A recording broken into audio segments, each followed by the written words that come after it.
Hi guys, welcome back to my YouTube channel Aki Gani.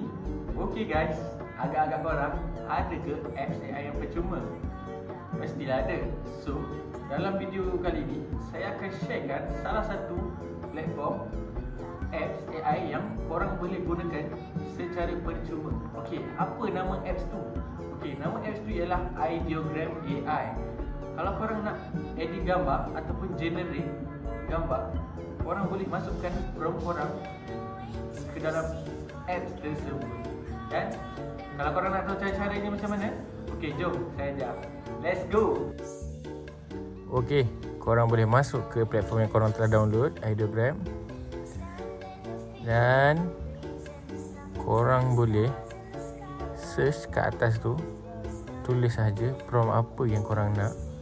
Contoh kalau saya nak buat seorang kanak-kanak memakai kasut Adidas.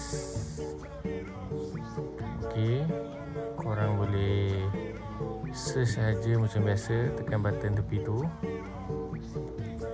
And then korang kena tunggu sekejap untuk generate gambar korang. Okey, dia dah siap. Korang boleh tengok hasil gambar dia. Kemudian kalau korang nak download gambar ni, korang tekan saja kat button download kat bawah tu. Dan korang boleh pilih resolution untuk video gambar ni. Dan korang boleh download sahaja macam biasa. Itu sahaja daripada saya. Sekian, terima kasih.